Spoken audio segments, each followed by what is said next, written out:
ጤና ይስጥልን ክቡራን ተመልካቾቻችን፣ ሲሳይ ገና ከሉዓላዊ ሚዲያ ረቡዕ የካቲት 4 2018 ዓመተ ምህረት አሁን በአማራ ክልልም ሆነ በመላ ኢትዮጵያ ውስጥ የሚካሄዱ ግጭቶች የአመራር የሚሰጣቸውና ሎጂስቲክ የሚቀርብላቸው ከመቀሌና አስመራ መሆኑን ህዝባችን ማወቅ አለበት። ወልቃይት ጠለምትና ራያን ለመውረር የቋመጠው ቡድን መከላከያ ሰራዊት በተለይም ከአማራና ከኦሮሚያ አካባቢ ያሉ ሰራዊቱን ጭምር እያንቀሳቀሰ መሆኑ ነው እንግዲህ የተሰማው። ይህንንም ሁኔታ መሰረት ማድረግ ወይ ደግሞ ይህን ክፍተት በመጠቀም የፋኖ ኃይሎች በአማራ ክልል አንዳንድ አካባቢዎች እንቅስቃሴ ማድረግ ላይ መሆናቸው ተሰምቷል። ኢትዮጵያ ውስጥ ድንበር ጥሼ ቦታ ሊያስኩም፣ ከአማጺው ጋር ተባብሬ አልተኮስኩም፣ ለአማጺውም መሳሪያ አላቀበልኩም የሚለውን በዝርዝር ባይገልጹትም የኢትዮጵያ መንግስት ያቀረበው ክስ መሰረተ ቢስ ነው። የትኛው ነው መሰረተ ቢስ? ከአማጺያን ጋር መተባበራችሁ፣ መሳሪያ ማቀበላችሁ፣ የኢትዮጵያን ድንበር መጣሳችሁ፣ ከአማጺው ጋር ተባብራችሁ ውጊያ ማድረጋችሁ፣ ወይስ ሁሉም መሰረተ ቢስ ነው? ቢያንስ ሁላችንም የምናውቀው ደግሞ የአደባባይ እውነት አለ። ከህወሓት እና ከሌሎች ጋር ትብብር እንደሚደረግ የአደባባይ ሚስጥር ነው። ዘመነ ካሴ የት ነው ያሉት? ስደተኛ ካምፕ ወደ 3ኛ ሀገር እንዲገቡ እዛ ቁጭ አደርጋችኋቸው ነው? አስመራ ምንድን ነው የሚሰሩት? ባለፈው ድንበር አካባቢ መጥተው ከቤኒሻንጉል ምናምን ታጣቂዎች ጋር ፎቶ እንዲነሱ የተደረጉት ኢትዮጵያ ውስጥ አሉ ተብሎ እንዲወሰድ ነው። በዛሬው ፕሮግራማችን በእነዚህና በሌሎች ወቅታዊ ጉዳዮች ላይ ትኩረት አድርገናል። አሁን ወደ ዕለቱ ዜናም እናመራለን። እየተዋጋን ያለነው ከመንገድ ጠራጊው ጽንፈኛ ሀገር ብቻ ሳይሆን ከወያኔና ሻዕቢያ ጋር ነው ሲል የአማራ ክልል የሰላምና ጸጥታ ቢሮ አስታወቀ። የኢትዮጵያ ሀገር መከላከያ ሰራዊት የኢትዮጵያን ድንበር ለማስከበር የሚያደርገውን እንቅስቃሴ ለማወቅ የፋኖ ኃይሎች በእንቅስቃሴ ላይ መሆናቸውንም አመልክቷል። የአማራ ክልል የሰላምና ጸጥታ ቢሮ ትላንት የካቲት 3 2018 ባወጣው በዚህ መግለጫው በክልሉ የሚንቀሳቀሱት የፋኖ ኃይሎች አመራርም ሆነ ሎጂስቲክ የሚቀርብላቸው ከመቀሌና ከአስመራ መሆኑን ገልጾ ተልዕኮውም የሀገር መከላከያ ሰራዊትን ወደ ድንበር የሚያደርገውን ጉዞ ገጥቶ በዞንና በወረዳ ተወጥሮ እንዲቀመጥ እንዲሁም ወልቃይትና ራያን ህወሓት እንዲቆጣጠረው ምቹ ሁኔታ ለመፍጠር ነው ብለዋል። ይህ በእንዲህ እንዳለም የአማራ ብሔራዊ ንቅናቄ አብን በበኩሉ ትናንት ባወጣው መግለጫ ሰሞኑን የሀገር መከላከያ ሰራዊት ንቅናቄን ተከትሎ በክልሉ ታዩ ያላቸውን ክፍተቶች ሰብአዊ ቀውስ እንዳያስከትሉ ስጋቱን ገልጿል። አሁን ላይ የአማራን ህዝብ ትግል ማዕከል አልባ በማድረግ ጥያቄዎቹን ከስርዓታዊ ማዕቀፍ የሚያወጣ የአማራን ህዝብ የሀሳብ መሪ የሚያሳጣ ተቋምና መንግስት አልባ የሚያደርግ እንዲሁም ህዝቡን ለከፋ ሰብአዊ ቀውስ፣ ለደህንነት ስጋት፣ ለኢኮኖሚ ርቀት አልፎም ለህልውና አደጋ የሚያጋልጥ እንቅስቃሴ አይሎ መምጣቱን የስራ አስፈጻሚ ኮሚቴው ገምግመዋል ብለዋል።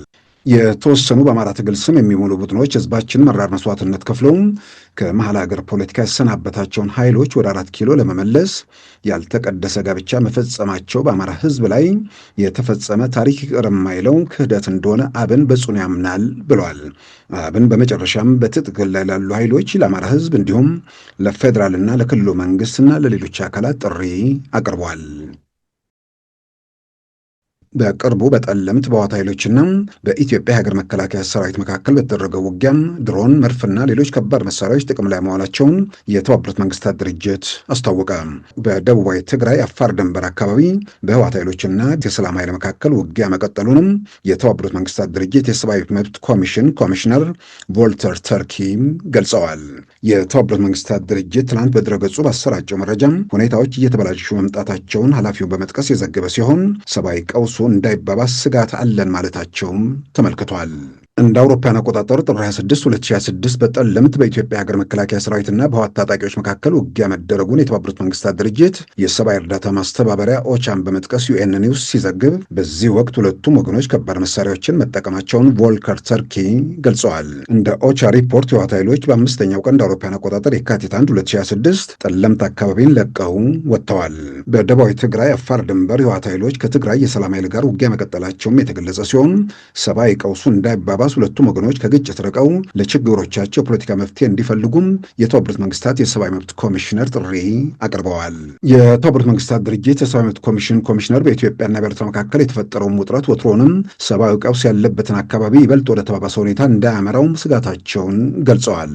የተባበሩት መንግስታት ድርጅት የሰብአዊ መብት ኮሚሽን ቃል አቀባይ ሬቬና ሻምዳሳኒ ጄኔቭ ላይ በሰጡት መግለጫም ሁለቱም ወገኖች ለፕሪቶሪያ የሰላም ስምምነት ተገዢ እንዲሆኑ ጥሪ አቅርበዋል። በፕሪቶሪያ የሰላም ስምምነት መሰረት ተፈናቃዮች ወደ ቤታቸው መመለስ የሚገባቸው ቢሆንም ተፈጻሚ እንዳልሆነም አመልክተዋል። የኤርትራ ወታደሮች በኢትዮጵያ ግዛት እንደሚገኙ የሚገልጹ ሪፖርቶች መኖራቸውንም በመጥቀስ ይህም በሁለቱ ሀገራት መካከል ከፍተኛ ውጥረት ማስከተሉን ገልጸው ልዩነቶቻቸውን በፖለቲካ ውይይት እንዲፈቱም ጥሪ አቅርበዋል።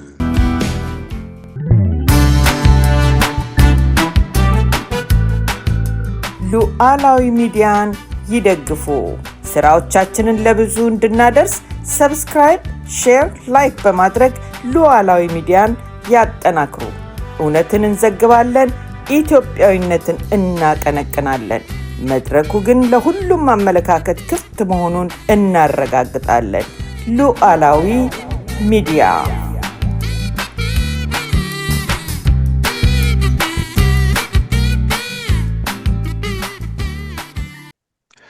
ክቡራን ተመልካቾቻችን በኢትዮጵያና በኤርትራ መካከል ያለው ውጥረት ከጊዜ ወደ ጊዜ እየጨመረ መምጣቱን የሚያሳዩ ሪፖርቶች እየወጡ ነው። የኢትዮጵያ ሀገር መከላከያ ሰራዊትም በከፍተኛ ቁጥር ሰራዊቱን እያስጠጋ ነው ሲል ህወሓትም ከሷል። ያሉ መረጃዎችም የኢትዮጵያ ሀገር መከላከያ ሰራዊት እንቅስቃሴ በማድረግ ላይ መሆኑን የሚያሳዩ ናቸው። የኢትዮጵያ መከላከያ ሰራዊት በተለይም ከአማራና ከኦሮሚያ አካባቢ ያሉ ሰራዊቱን ጭምር እያንቀሳቀሰ መሆኑ ነው እንግዲህ የተሰማው። ይህንንም ሁኔታ መሰረት ማድረግ ወይ ደግሞ ይህን ክፍተት በመጠቀም የፋኖ ኃይሎች በአማራ ክልል አንዳንድ አካባቢዎች እንቅስቃሴ በማድረግ ላይ መሆናቸው ተሰምቷል። ይህ የሚፈጠረው የጸጥታ ክፍተት ተመልሶ እንዴት ይዘጋል የሚለው እንግዲህ የበለጠ አነጋጋሪ ነው። ምናልባትም የኢትዮጵያ ሀገር መከላከያ ሰራዊት አጠቃላይ የጸጥታ ሁኔታውን ገምግመው በሌላ አካባቢ ያለውን ነገር በቅድሚያ ማስተካከሉ ሌላውን ነገር ሙሉውን ለማረም ያስችላል። ከዛም ባሻገር በአካባቢ ያለውን ነገር በአካባቢ ሚሊሻዎችና በተወሰኑ የጸጥታ ኃይሎች ለመቆጣጠር ይቻላል በሚል ሊሆን ይችላል። ነገር ግን የኢትዮጵያ ሀገር መከላከያ ሰራዊት ወደ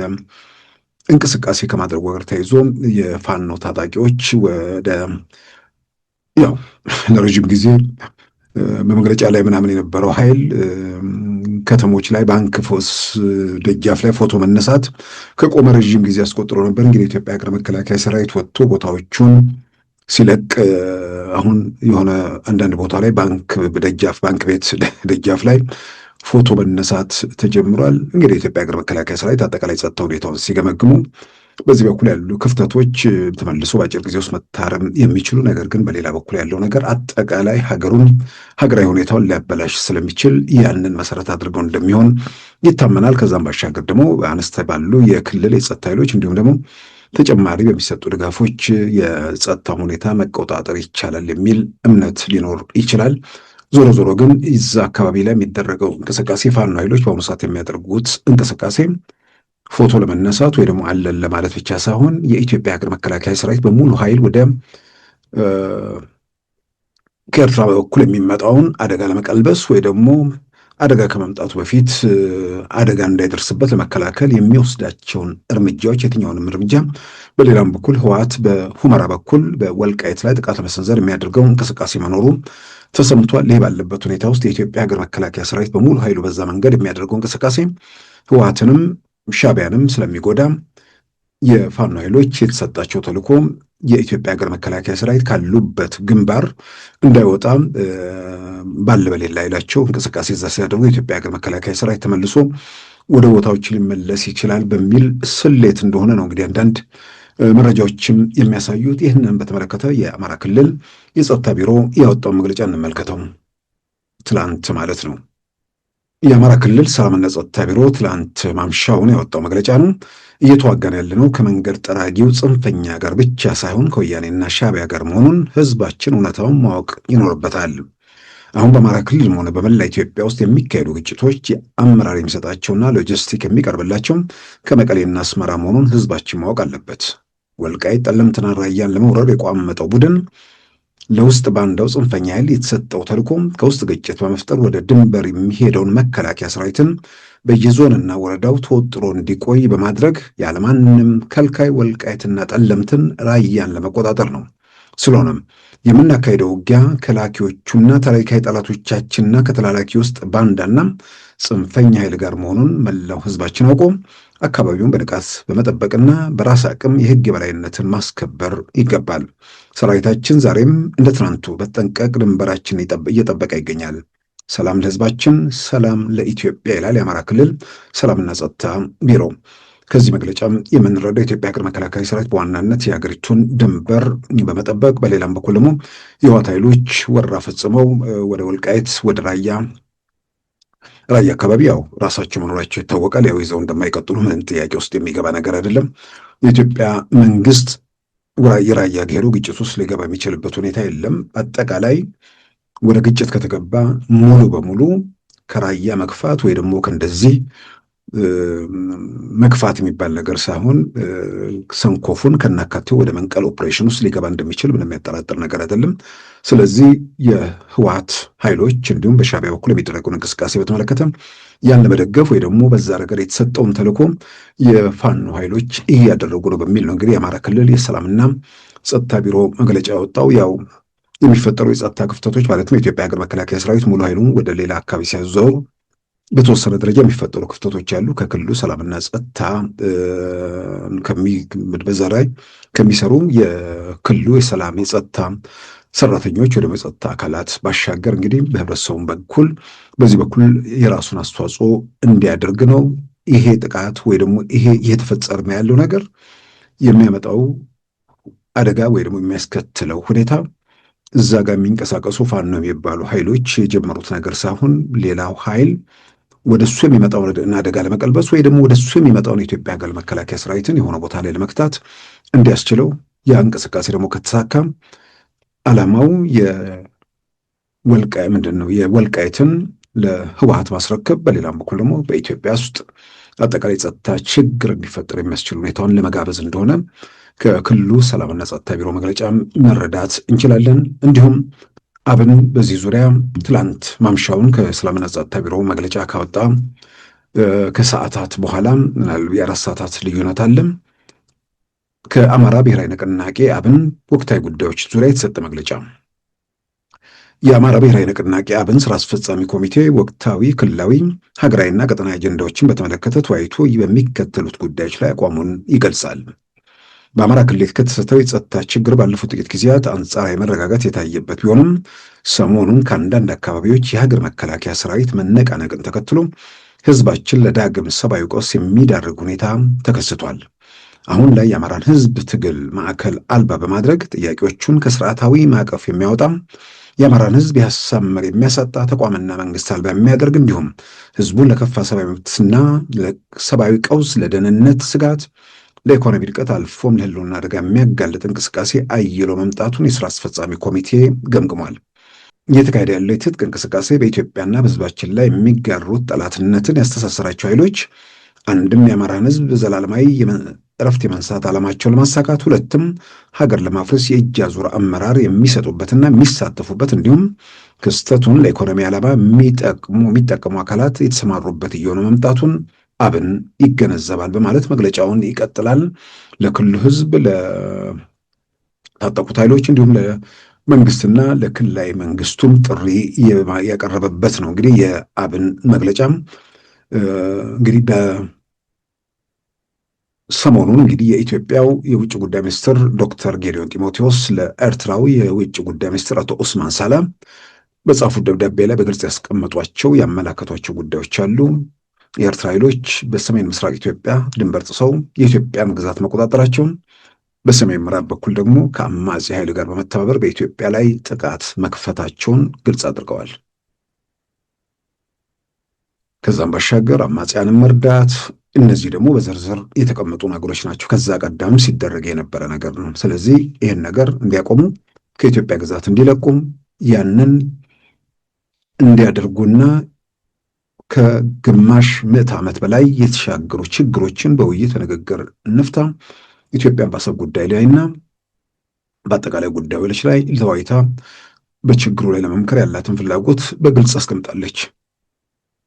በኤርትራ በኩል አላደረግንም የሚል ድፍን ምላሽ ነው የተሰጠው። በተባበሩት መንግስታት ሰብአዊ መብት ኮሚሽን በኩል ሰሞኑን ያሉ ሁኔታዎችን በተመለከተ እንዳሳሰባቸው በመግለጽ የኮሚሽኑ ኃላፊም የሰጡት መግለጫ ተሰራጭቷል።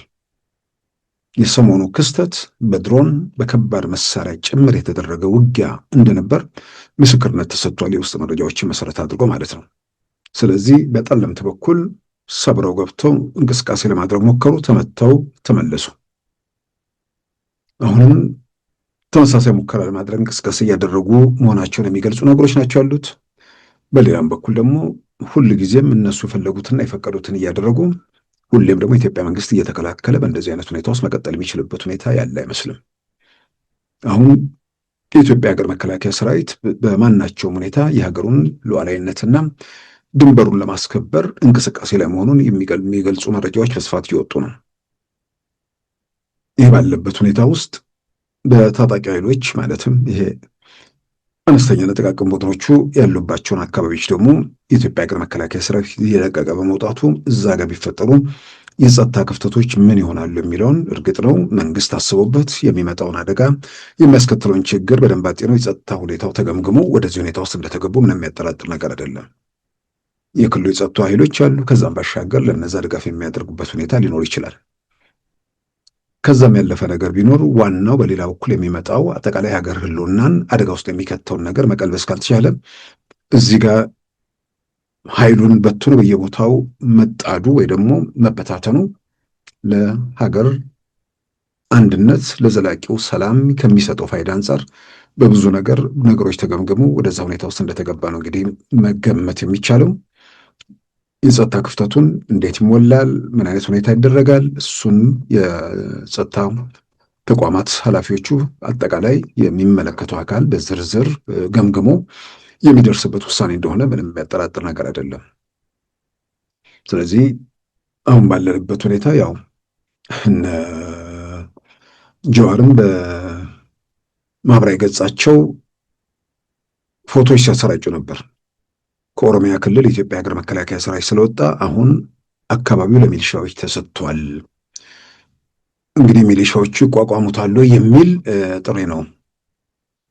ሚሊሻዎቹ ይቋቋሙታል አይቋቋሙትም፣ የትኛው ኃይል በምን አይነት ሁኔታ ውስጥ እንቅስቃሴ ያደርጋል፣ እሱ እንግዲህ አጠቃላይ የጸጥታ ሁኔታ የኢትዮጵያ መንግስት ገምግሞ የሚሄድበት ነገር ነው እና ከአማራ ክልል የሚሆን ከኦሮሚያ ክልል የጸጥታ ኃይሎች ሲወጡ አጠቃላይ ከሀገሪቱ የጸጥታ ሁኔታ አንጻር የሚስከትለውን ሁኔታ በደንብ ገምግመው አደጋውን አጤነው ችግሩን በዘላቂነት ለመፍታት በሚያስችሉ ሁኔታዎች ላይ ገምግሞ ያደረገው እንደሆነ ይታመናል። እንግዲህ በሂደት ምን ሁኔታዎች ይከተላሉ፣ በየቀኑ የምናያቸው ሁኔታዎች እየገመገምን የምንመለከተው ይሆናል። በአጠቃላይ ግን በጸጥታ በኩል የሚመጣውን ነገር የአጭር ጊዜ ሁኔታ አይደለም። የኢትዮጵያ መንግስት በከፍተኛ ደረጃ ሁኔታውን ሲከታተል ስለቆየ ሲገመገም ስለቆየ የሚከተሉ ክፍተቶችና ጉድለቶችን አይቶ ለመፍትሄው እንደሚንቀሳቀስ ምንም የሚያጠራጥር ነገር አይደለም።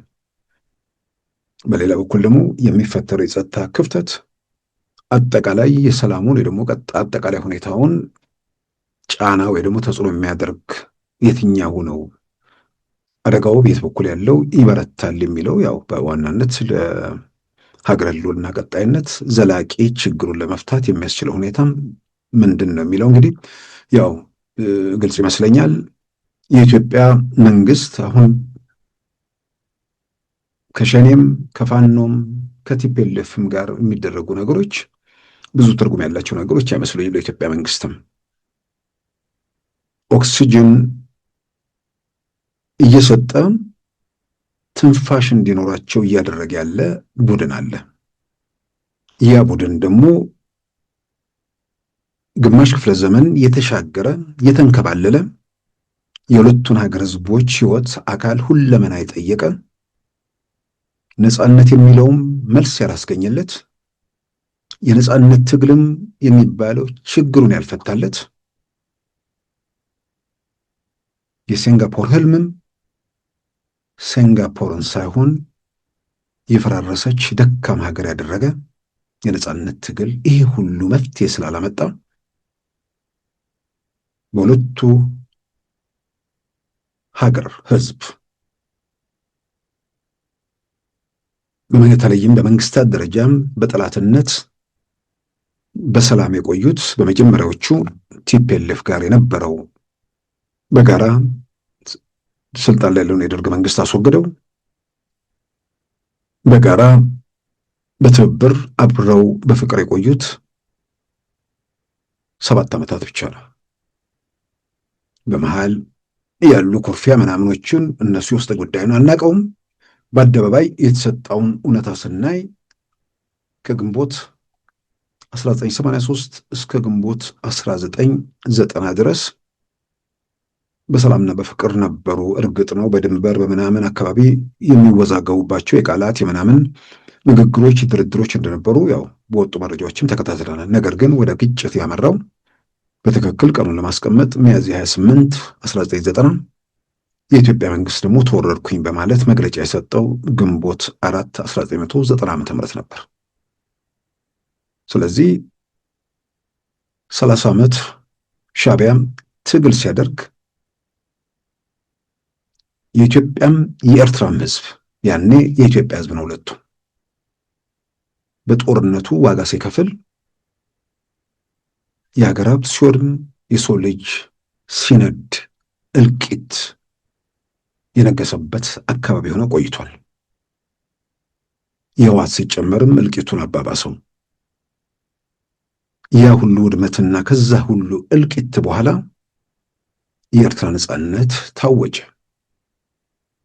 ኢትዮጵያ የባህር አልባ ሆነች። የባህር መውጫ። ነገር ግን በኢትዮጵያ የሽግግር መንግስት አዳራሽ ውስጥ የወቅቱ የሽግግሩ መንግስት ፕሬዝዳንት አቶ መለስ ዜናዊ የኤርትራ ወደቦችን አሰብንም ምጽዋንም ኢትዮጵያ በነፃ እንደምትጠቀምበት ተናገሩ።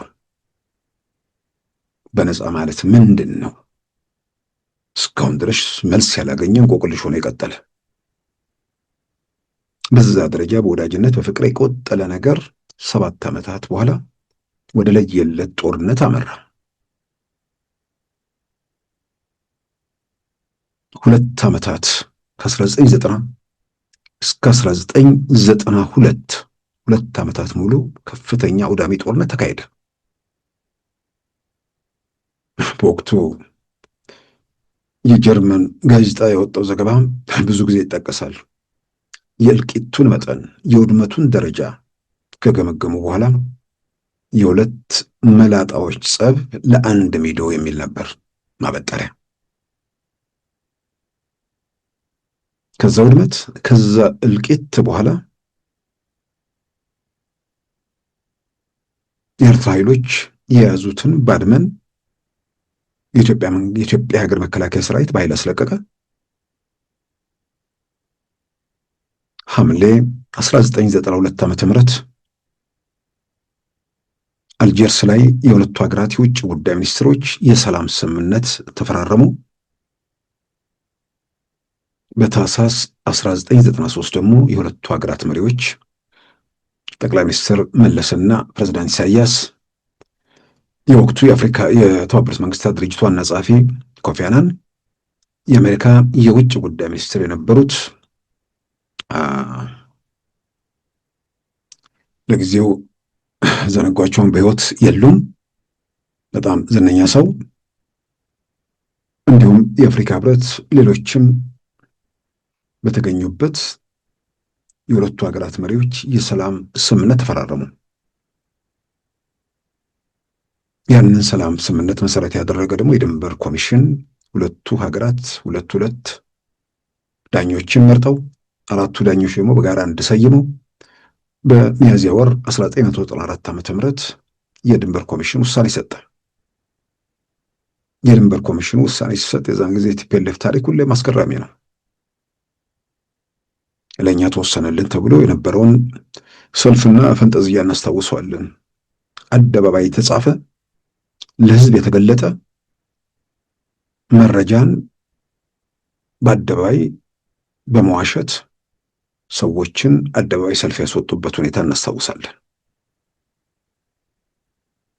የሰላም ስምምነቱ መሰረት ያደረገው የድንበር ኮሚሽን ውሳኔ በሁለቱ ሀገር ህዝብ በሁለቱ መንግስታት መካከል ሰላምን አላመጣም።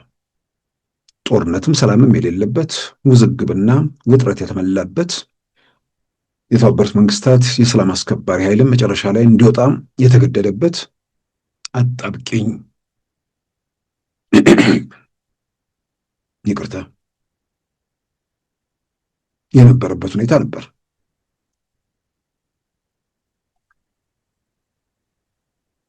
የነጻነት ትግል ተብሎ ጫካ ተወጥቶ 30 ዓመታት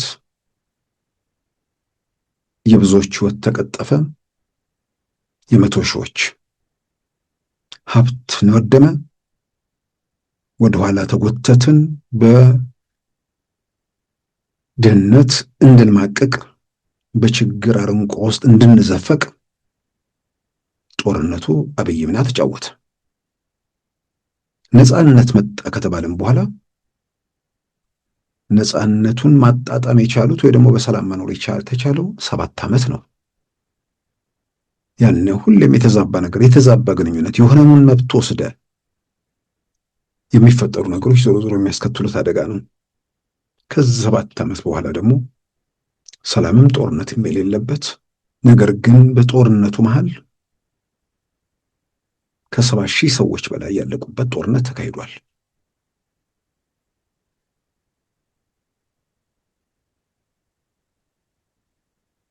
ሰላም ስምምነቱም ሰላም አላመጣም።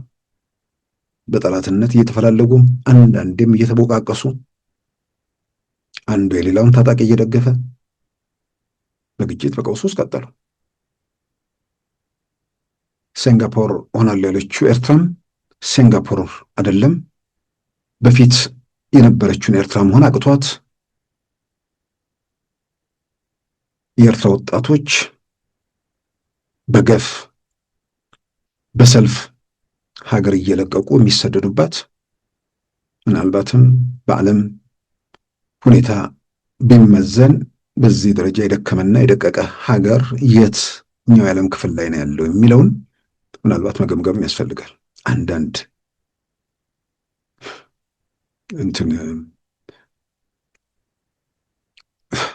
የኤርትራ መንግስት ደጋፊዎች የኤርትራ ኢኮኖሚ ከኢትዮጵያ ይሻላል ብለው ያው አንዳንድ ሰው ሲናገር አለማፈሩ ይገርማል።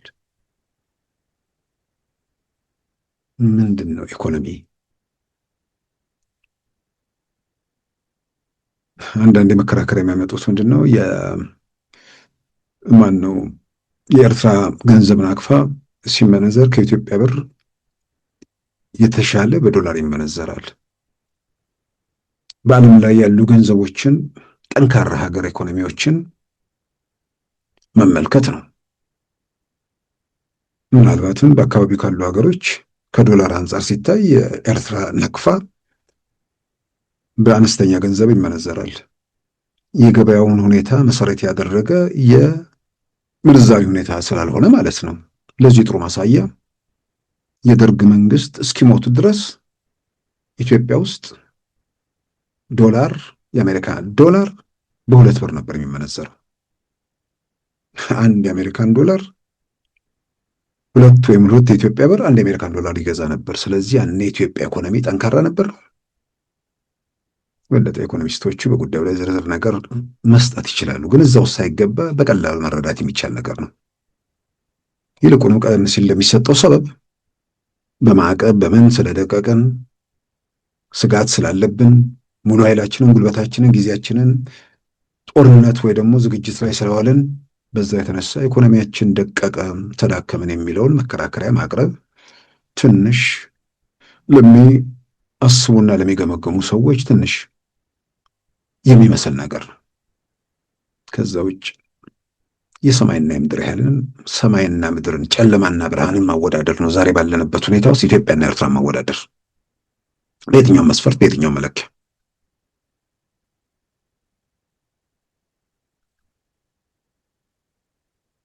ምንም የነጻነቱ ትግል ሁከት፣ ቀውስ፣ መከራ፣ ሰቆቃ በኢትዮጵያ ምድር በአጠቃላይ ኤርትራን ጨምሮ የነጻነቱም ጊዜ ሞት፣ ሰቆቃ፣ መከራ፣ ሰላምም ጦርነትም የሌለበት 20 ምናምን ዓመታት ከታለፈም በኋላ የጠቅላይ ሚኒስትር አብይ መንግስት መጥቶ ያ የኩርፊያ ሰላምም ጦርነት የሌለበት ምዕራፍ ተዘግቶ በተለያየ ማዕቀብ ውስጥ የነበረች ሀገር ከማዕቀብ እንድትወጣ የኢትዮጵያ መንግስት ባደረገው ግፊትና ጥረት ከማዕቀብ ተላቃ ወዳጅነቱ ተመልሶ ኖርማላይዜሽን ውስጥ ተገብቶ መቆየት መቼ አብሮ የመቆየት የተቻለው ከ2010 ሐምሌ እስከ 2015 እንግዲህ በአደባባይ የምናውቀው ፕሪቶሪያ ስምምነት ካልን እስከ 2015 ጥቅምት ድረስ ነው። ግን ውስጥ ለውስጥ ሲብላላ የነበረ ነገር መሆኑም ዛሬ ላይ ብዙ የሚያጠራጥር አይደለም። የወጡ መረጃዎች የሚገለጹ ነገሮች ያን ያረጋግጣሉ። ከጠቅላይ ሚኒስትር አብይ መንግስትም ጋር ሰላምን ማረጋገጥ አልተቻለም። ውዝግቡ ውጥረቱ ወደ መጠነ ሰፊ ግጭት ሊያመራ የሚችልበት ሁኔታ ጫፍ ላይ ደርሰናል። ስለዚህ የነጻነቱ ትግል ሲደረግም ኢትዮጵያን ኤርትራም ቀውስ ውስጥ ከሆኑ ነፃ ወጣን በተባለበት ወቅት ሁሉንም ነገር ከሰጣቸው የህወሓት መንግስትም ጋር መስማማት ካልቻሉ ሰላምም ጦርነትም የሌለበት ምዕራፍ ዘግቶ በማዕቀብ የደቀቀችን ሀገር ማዕቀቡ እንዲነሳላት አድርጎ ሰላምን ወይ ደግሞ ኖርማላይዜሽንን ከጀመረው የጠቅላይ ሚኒስትር አብይ መንግስትም ጋር ሰላምን ይዞ መዝለቅ ካልተቻለ፣ ስለዚህ የሆነ ቦታ ላይ እንደ የተበላሸ ነገር አለ ማለት ነው። ከነዚህ መንግስታት በላይ ማንም ጋር ምንም ሊለውጥ የሚችለው ነገር የኤርትራ መንግስት አይኖርም። ሁሉንም ከሰጠው ህወሓት ጋር ካልተስማማ ከኢትዮጵያ መንግስት አሁን ካለው በማዕቀብ የደቀቀን ሀገር ከማዕቀብ ድቀት ውስጥ ካወጣው ከጠቅላይ ሚኒስትር አብይ መንግስትም ጋር አብሮ መቀጠል ካልቻለ፣ ስለዚህ ጫፍና ጫፍ ያሉ መንግስታት ማለት ነው አንደኛው ሁሉንም ውሰድና ስልጣኔ ጋር ትድረስብኝ የሚል፣ ሌላኛው ደግሞ በጋራ ሆነን እንደግ ከሚል መንግስትም ጋር መስማማት ካልተቻለ ኤርትራ ከማንም ጋር አትስማማም ብቻ ሳይሆን አንድ የተበላሸ ዘላቂ መፍትሄ የሚፈልግ የሚንከባለል ችግር አለ ማለት ነው። የኤርትራ ነጻነት የሌላውን መብት ገድቦ ድጦ ደፍጥጦ እስከሆነ ድረስ ያንዱ ነጻነት የሌላውን መገፋትና ባርነት የሚያውጅ ከሆነ፣ ያንዱ ነጻነት ሌላውን የሚከበውና መውጫና መተንፈሻ የሚያሳጣው ከሆነ ያዛኛውም ነጻነት ሆኖ መቀጠል ሁኔታው አደጋ ውስጥ እንዳለ ማሳያ ነው። ስለዚህ ምንድን ነው ሁለት ወንድማማች ህዝብ ከጦርነት አዙሪት ለአንድና ለመጨረሻ ጊዜ ወጥቶ ከዚህ መከራ የሚፋታበት ሰላምን አረጋግጦ ልማትን በአስተማማኝ መሰረት ላይ ይዞ የሚሄድበት መንገድ ላይ ለመድረስ ምንድን ነው የተፈጠሩ ክፍተቶች? ምንድን ናቸው ያሉ ጉድለቶች? ምን ስለጎደለ፣ ምን ስለቀረ ነው? ስለዚህን ለማወቅ እንደ ኤርትራ የሆኑ የኢትዮጵያን ህመም የኢትዮጵያን ቁስል ለመረዳት ሊያስቸግር ይችላል። እንደ ኢትዮጵያ የሆነው የኤርትራን ህመም የኤርትራን ቁስል ለመረዳት ያስቸግር ይሆናል። ስለዚህ ሁለቱም ወገን ያላቸውን ህመምና ቁስል በዘላቂ መውጫ የሚባለውን ነገር ለማምጣት ንግግር ነው መፍትሄው። እስከዛሬ ችግሩ ካልተፈታ 60 ዓመታት እንዲሁ እየተዋቀስና እየደማን ከቀጠልን ችግር አለ። ችግሩን ፍለጋ ውስጥ ችግሩን መፍትሄ ለማምጣት ጥረት አልተደረገም ማለት ነው። ስለዚህ ችግሩን ለመፍታት በችግሩ ላይ መነጋገርና ለመፍትሄው መንቀሳቀስ ኃላፊነት ከሚሰማው አካል የሚጠበቅ ነገር ነው። የኢትዮጵያ መንግስት በአደባባይ የቀረበውን ጥሪ እንነጋገር ነው። እንነጋገር ውስጥ ይሄንን ካልተቀበልከኝ፣ ይሄን ካልፈጸምክልኝ የሚል ቅድመ ሁኔታ የለም። እንነጋገር ነው። ስለዚህ አልነጋገርም፣ ኢትዮጵያ ውስጥ ድንበር ጥሼ ቦታ ሊያስኩም፣ ከአማጺው ጋር ተባብሬ አልተኮስኩም፣ ለአማጺውም መሳሪያ አላቀበልኩም የሚለውን በዝርዝር ባይገልጹትም የኢትዮጵያ መንግስት ያቀረበው ክስ መሰረተ ቢስ ነው። የትኛው ነው መሰረተ ቢስ? ከአማጺያን ጋር መተባበራችሁ፣ መሳሪያ ማቀበላችሁ፣ የኢትዮጵያን ድንበር መጣሳችሁ፣ ከአማጺው ጋር ተባብራችሁ ውጊያ ማድረጋችሁ፣ ወይስ ሁሉም መሰረተ ቢስ ነው? ቢያንስ ሁላችንም የምናውቀው ደግሞ የአደባባይ እውነት አለ። ከህወሓት እና ከሌሎች ጋር ትብብር እንደሚደረግ የአደባባይ ሚስጥር ነው። ዘመነ ካሴ የት ነው ያሉት? ስደተኛ ካምፕ ወደ 3ኛ ሀገር እንዲገቡ እዛ ቁጭ አደርጋችኋቸው ነው? አስመራ ምንድን ነው የሚሰሩት? ባለፈው ድንበር አካባቢ መጥተው ከቤኒሻንጉል ምናምን ታጣቂዎች ጋር ፎቶ እንዲነሱ የተደረጉት ኢትዮጵያ ውስጥ አሉ ተብሎ እንዲወሰድ ነው የሚወጡት መረጃዎች የሚያረጋግጡት። ሰዎች ምንድን ነው ከሩቅ ሆነው መመሪያ እየተቀበሉና መመሪያ እያቀበሉ ለመቀጠል ያላቸው ነገር ነው። ስለዚህ በኢትዮጵያ መንግስት በኩል የቀረበውን ክስ በተመለከተ በጥቅል የሚደረግ ማስተባበል የአደባባይ እውነትን መካደም ስለሆነ ከምንም በላይ ደግሞ ከማስተባበሉ ባሻገር እዛ ላይ በትክክል የቀረበ ደግሞ ጥያቄ አለ። እንነጋገር የሚል እንነጋገራለንም አንነጋገርም የሌለ ድፍን ብሎ የታለፈ አንነጋገርም ለመነጋገርም ያልፈቀደ አካል ጠረጴዛ ዙሪያ ላይ ሳይሆን ሜዳ ላይ እንገናኝ የሚል ጥሪ ነው። ስለዚህ በቀውስና በመከራ ውስጥ በግጭትና በናውጥ ውስጥ መቀጠልን የፖለቲካ ፍልስፍናቸው ካደረጉ ኃይሎች ጋር ምን ማድረግ ይቻላል? ሰላምን ለማረጋገጥ የህብረተሰቡን ደህንነት ለመጠበቅ ከግጭት አዙሪት በአንዴና ለመጨረሻ ጊዜ ለመውጣት ምን ማድረግ ይገባል? የኢትዮጵያ መንግስት ምን ያድርግ? ስለዚህ ይነስም ይብዛ መንግስት ነው ከኢትዮጵያ መንግስት ጋር ለመዋጋት እየተጣደፈ ያለው። በሌላ በኩል ደግሞ በየስፍራ ያሉት ደግሞ ሽፍቶች ናቸው። ሽፍቶቹን ለክልል ታጣቂዎች መተው እንደ መንግስት ተደራጅቶ የሚንቀሳቀሰውንና ቲፒኤልኤፍን በመንገድ መሪነት ሌሎችንም እንደዚሁ የሚጠቀመውን ኃይል በዛ በኩል ዘላቂ መፍትሄ ፍለጋ ደግሞ የኢትዮጵያ መንግስት ኃላፊነት ስላለበት በዛ መንገድ የሚያደርገው እንቅስቃሴ አለ። እንዳልኩት ለሽፍቶቹ ነገሮች ሲለቀቁ ሽፍቶቹ የሚከፈትላቸው በሮች አሉ። ያ ግን በዘላቂነት በሀገር ሰላም፣ በሀገር ደህንነት፣ በህዝብ ዘላቂነት ላይ የሚያመጣው ነገር አለ ወይ? የዕለት ተዕለት ህይወት ላይ የሚፈጥረው ተጽዕኖ ይኖራል?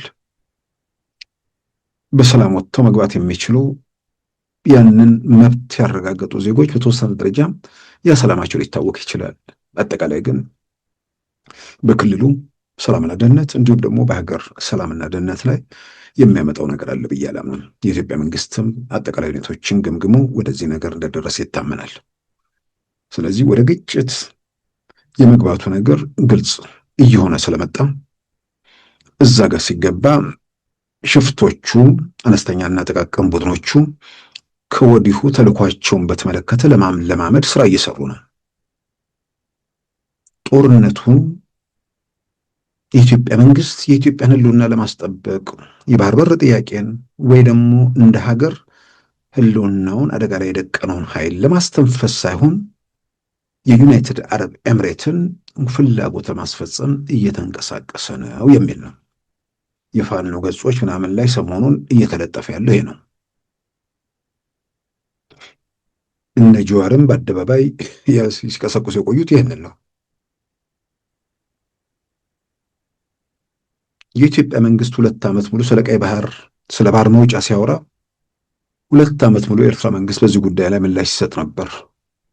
ዩናይትድ አረብ ኤምሬት ምናምን የሚባል እዛ ውስጥ አጀንዳ አልነበረም። አሁን ነገሩ ገፍቶ ሲመጣ ዩናይትድ አረብ ኤምሬትን ከሆነ ቦታ ጎትተው እንትን ውስጥ አስገቧት። የኢትዮጵያ መንግስት ልዋጋ እኮ እያለ አይደለም። ቀላል እኮ ነገር ነው።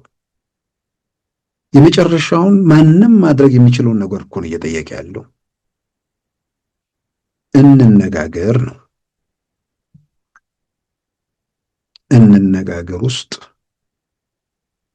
ሊሆነ ነገር ለመነጋገር ያልፈቀደው አካልን እንደው መጠርጠር የሚያስፈልገው እንጂ እንዳይነጋገር የሚከለክለው ማን ነው?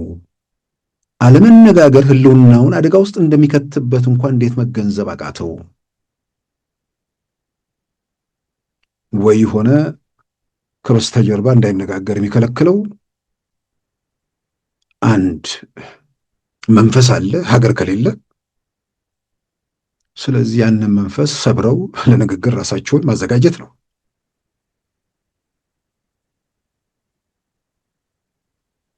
ወደ ግጭትና ወደ ቀውስ የሆነ ጉዳይ የሆነ ቡድን ፍላጎት ለማስፈጸም እንዲህ አይነት ነገር የሚያስቡት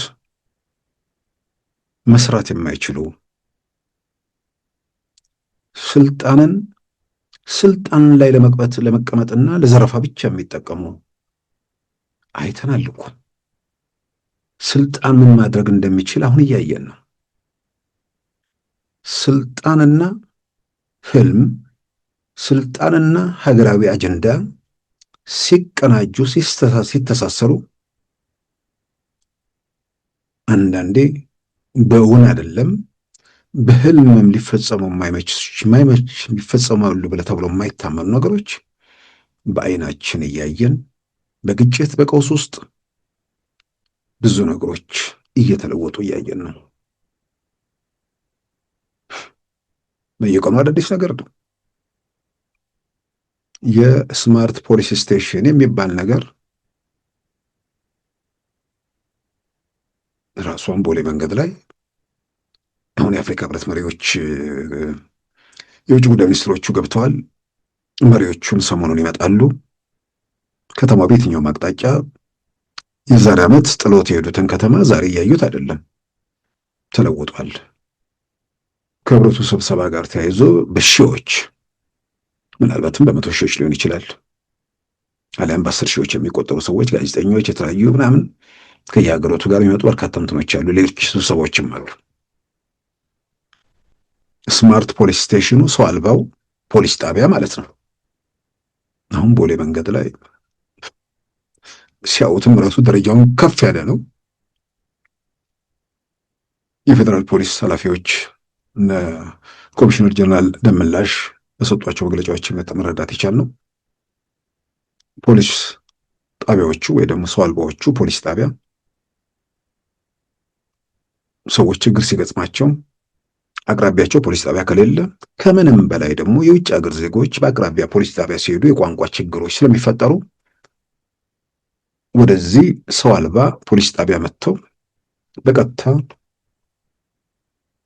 እየተቀረጹ መልእክት ማስተላለፍና መልእክት መለዋወጥ የሚችሉበትን እድል የፈጠረ ቴክኖሎጂ ምናልባትም በመረጃዎች እንደሚታይ በጣም በዓለም ላይ ጥቂት ሀገራት ውስጥ ያሉ ነገሮች ፊልም ላይ እንኳን በደንብ አይተነው ሳንጠግብ ኢትዮጵያ ውስጥ እያየን ነው። እና ህልም ያላቸው ስልጣን ላይ እስካሉ ድረስ ስልጣን ላይ ለመቆየት ስልጣን ላይ እስካሉ ድረስ ለመዝረፍ ሳይሆን በታሪክ ደማቅ አሻራቸውን ትተው ለትውልድ የሚሸጋገር ነገር ለመስራት የሚፈልጉ ሰዎች ባሉበት ሀገር ውስጥ ችግር እንዲመጣ አይፈልጉም።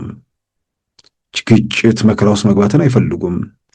ለጦርነት የሚወጣው ወጪ የሚወድመው ሀብትና ከምንም በላይ ሰው ልጅ ያን ማስቀረት ይመኛሉ። ምክንያቱም ህልማቸው ሩቅ ነው።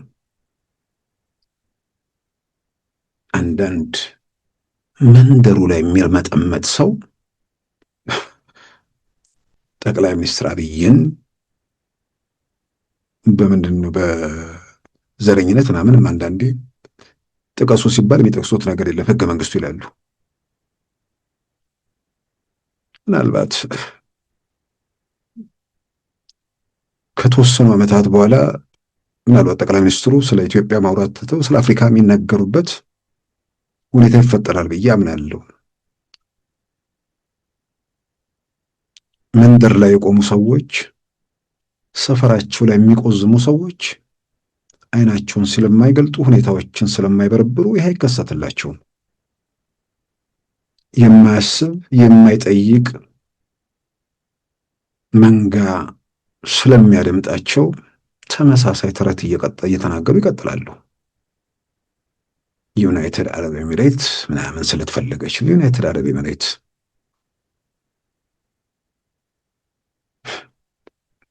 ምን ለማሳካት የኢትዮጵያ መንግስት በእሷ ዩናይትድ አረብ ኤሚሬትን ፍላጎት ለማሳካት የኢትዮጵያ ውስጥ መስዋዕትነት የሚከፈለው?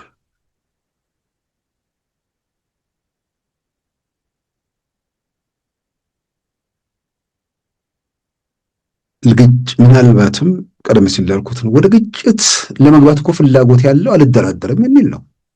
ልደራደር የሚል ሰው እኮ ወደ ግጭት ለመግባት ፍላጎት የለውም። ስለዚህ ወደ ግጭት ለመግባት የማይፈልግ አካል ተልዕኮ የለውም ማለት ነው። እንነጋገር፣ በጠረጴዛ ዙሪያ እንነጋገር ሲባል አልነጋገርም የሚለው በጥይት ለመነጋገር ወስኗል ማለት ነው። በጥይት ለመነጋገር ሲወስን በጥይት እንዲነጋገር የሚገፋው ሀገር ባይኖር መንፈስ አለ ማለት ነው። ያንን መንፈስ አውጥቶ ማፍረጥ ያስፈልጋል እና ተረቱን አቆሙ። ከእውነታው ጋር ራስን ማስማማት በጣም በጣም አስፈላጊ ነገር ነው። ስለዚህ ሁለት ወንድማማች ሀገርን ህዝብ 60 ምናምን ዓመት በጣም አንዳንዴ እርግማን ነው የሚመስለው ኢትዮጵያ ውስጥ የተፈጸመው ነገር። እንዴት ነው 60 ምናምን ዓመት ስለ ጦርነት፣ ስለ ግጭት፣ ስለ ሁከት፣ ስለ ቀውስ እያወራን የምንኖረው? ከምንም በላይ ደግሞ የነጻነት ትግል ሲያደርጉ የነበሩት የኤርትራ ታጣቂዎች ጦርነት በዋናነት በኤርትራ ምድር ነው ሲካሄድ የነበረው። ምንድን ነው ያተረፉለት? ምንድን ነው ያስገኙለት? የደርግ መንግስት የከለከለው የንጉሱ መንግስት የከለከለው እነርሱ ያስገኙለት ነገር ምንድን ነው? የንጉሱ መንግስት ፌዴሬሽኑን ሲያፈርስ የተወሰዱ መብቶች ነበሩ። እርግጥ እነዛን መብቶች ለማረጋገጥ መንቀሳቀስ ነበር የበለጠ ዛሬ የገባንበት ሁኔታ ውስጥ እንዳንገባ የሚያደርገን። የንጉሱ መንግስት የወሰደውን መብት እሱን ለማስመለስ ተንቀሳቅሰው ቢሆን ኖሮ የንጉሱ መንግስት የወሰደውን መብት ለማስመለስ መንቀሳቀስ ማለት ሌላውም ኢትዮጵያዊ ኤርትራኖች ምንድን ነው ከኤርትራኖች የተወሰደውን መብት ሲመለስ ኢትዮጵያዊም ሌላውም ኢትዮጵያዊ ነጻነት ማግኘት የሚችልበት ሁኔታ ነው የሚፈጠረው። አንዳንዴ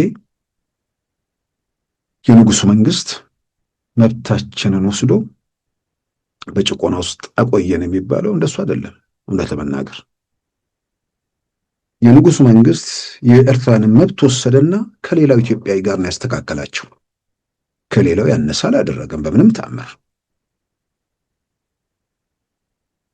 ሀሳብን የመግለጽ ነጻነት የሚቻልባት ሀገር በቅኝ ግዛቱ በትግርኛ ምናምን ቋንቋ መንግስታዊ መዋቅር መስራት የሚችሉበት ሀገር እነዚህ መብቶች ተወስደው ከሌላው ኢትዮጵያዊ ጋር መብቱ የተነፈገ ህዝብ ሆነ። ስለዚህ ያንን መብት ለማስመለስ ጥረት ተደርጎ ሌላውንም ኢትዮጵያዊ ወደዛኛው ደረጃ ከፍ ማድረግ የሚቻልበት ሁኔታ ላይ ቢሰሩ ኖሮ አይሻልም ነበር ወይ? በሌላም በኩል ደግሞ መብት ለማስከበር ተብሎ የተሄደው ነገር የሌላውን ኢትዮጵያዊ የብዙሃንን መብት የነካ መሆኑም ለችግሩ አስተዋጽኦ አላደረገም ወይ? የኢትዮጵያ መንግስት በሚለው በንግግር ለምሳሌ ዛሬ ብዙዎቹ ኢትዮጵያኖች ያለው ስሜት የኢትዮጵያ መንግስት ከሚያነሳቸው አማራጮች አንዳንዶቹ የተወሰኑን በፍጹም መስማት አይፈልጉም። ለምሳሌ የተወሰኑ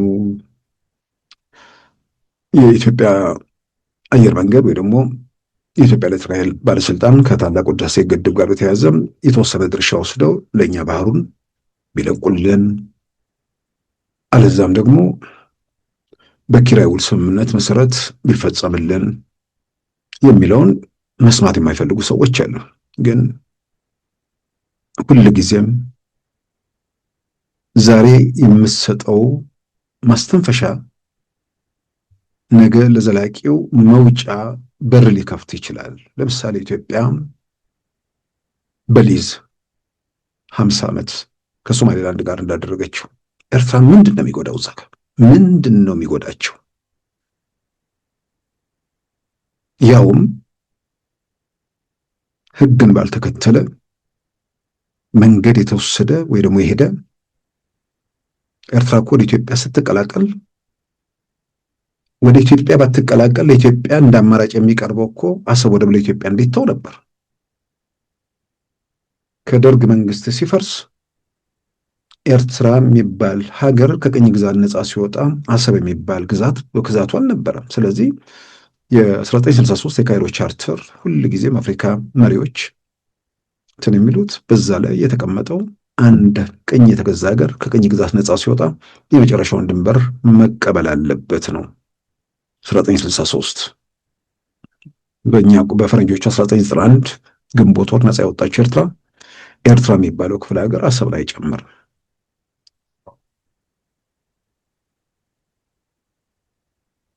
ይሄ ባለበት ሁኔታ ውስጥ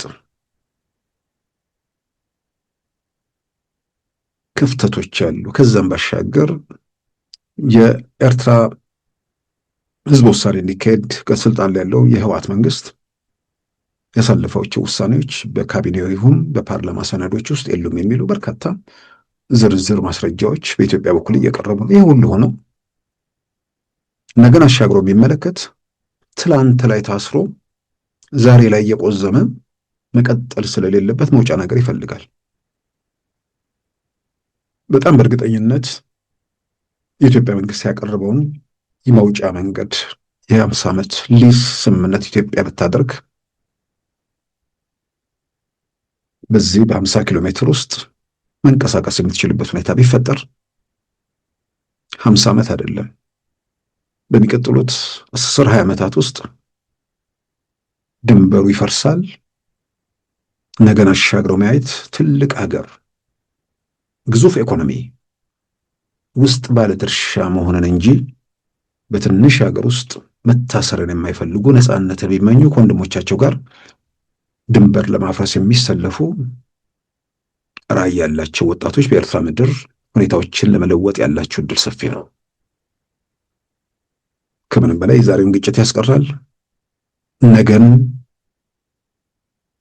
ማረም ማስተካከል የሚችሉ ሁሌ በውትድርና ሁሌ በሳዋ ሁሌ በምናምን ውስጥ የማያልፍ ከግጭት ከቀውስ ባሻገር የሰላም ድምፅን ማጣጣም የሚችሉ ዓለምን የሚበረብሩ ወጣቶች ሲመጡ ብዙ ነገሮች ይለወጣሉ። እንኳን ኢትዮጵያና ኤርትራ ብዙ የአፍሪካ ሀገሮችን ድንበር እያፈረሱ መሄድ የሚቻልበት ውጤት አለ። ስለዚህ ኃላፊነት የሚሰማው እያንዳንዷ ቀን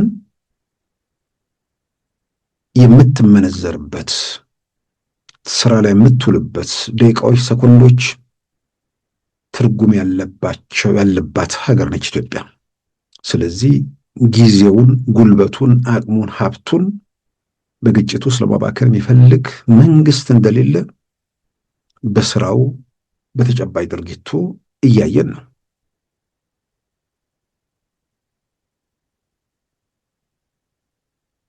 ሁል ጊዜም በሰበብ ህልውናችን፣ ነፃነታችን ለአደጋ ተጋልጧል እየተባሉ እያስፈራሩ ስራ በሌለበት ዝም ብሎ ምናልባትም ኢትዮጵያ ውስጥ 300 አንድ ቦታ ላይ የሰማሁት 365 ቀን ስንት ነው የሚል የድሮ 365 ቀናትና ዝም ብዬ እውነት ለመናገር ህወሓት ሲገዛ የነበረው 365 ቀንና የአሁኑ 365 ቀን እኩል ነው ወይ?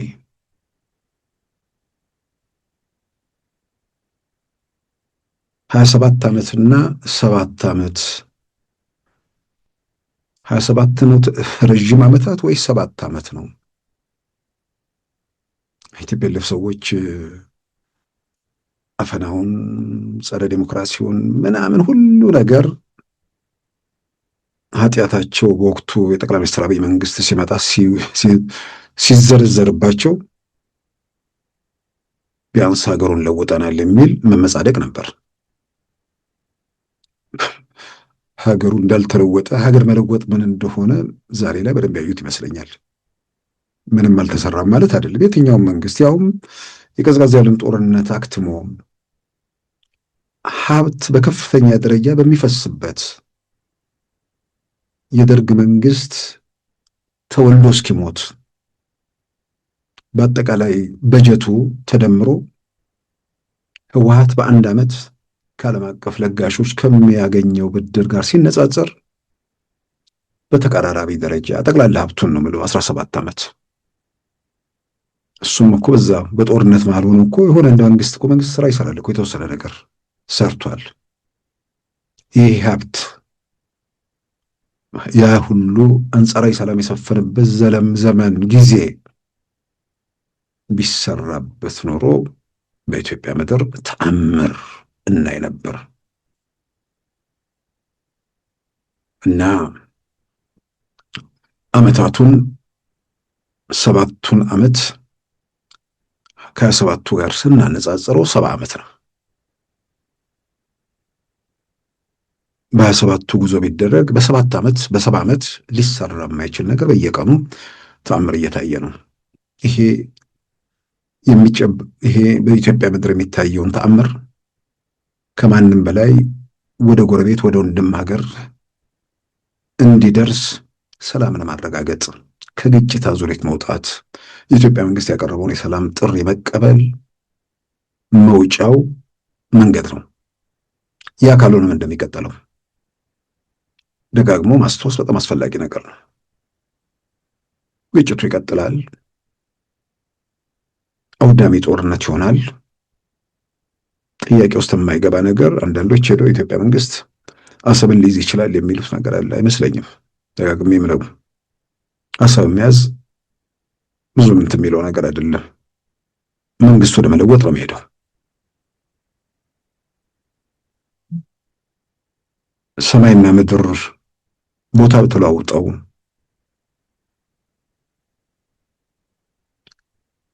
በዚህ ምድር ላይ የማይቻል ነገር ይቻላል ብለን እንውሰድና ኤርትራ የህወሓት ስብርባሪን አነስተኛና ጥቃቅን ቡድኖችን ተሳፍሮ ኮርቻ ተሸካሚና መንገድ መሪ አድርጎ ወደ ኢትዮጵያ በአንጻሩ ቢገሰግስ መንግስት አይደለም የሚለወጠው፣ መንግስት ነው የሚያፈርሰው። መንግስት ነው የሚያፈርሰው ስል ቀደም ሲል ያልኩትን ነው። ከጠቅላይ ሚኒስትር አብይ መንግስት ጋር ካልተስማማ፣ ከህወሓትም ጋር ካልተስማማ ከማንም ጋር አይስማማም።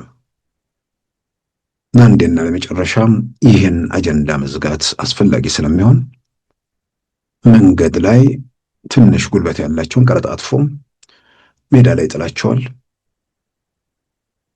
ሌሎችንም ደግሞ ያው ወደ የሰፈራቸው በአነስተኛና ጥቃቅን አደራጅቶ እንደ የመን እንደ ሊቢያ እንደ ምናምን ስብርባሪ አድርጎ ይበተናቸዋል።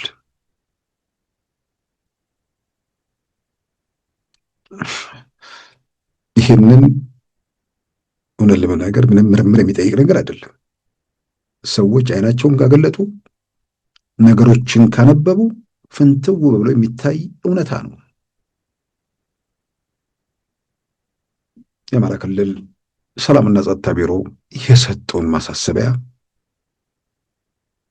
በአብንም በኩል የተሰጠውን ነገር ማንም መገምገም ማንበብ ያለበት ከዚህ አጠቃላይ ሁኔታ አንጻር ነው። ክቡራን ተመልካቾቻችን የዛሬ ረቡዕ የካቲት 4 2018 ፕሮግራማችን በዚሁ ተጠናቋል። ጤና ይስጥልን።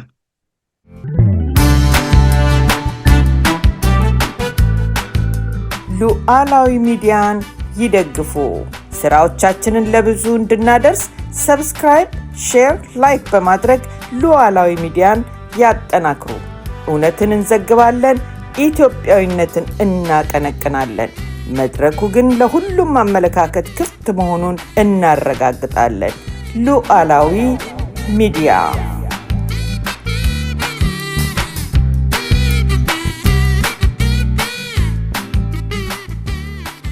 የዛሬ ረቡዕ የካቲት 4 2018 ፕሮግራማችን በዚሁ ተጠናቋል። ጤና ይስጥልን።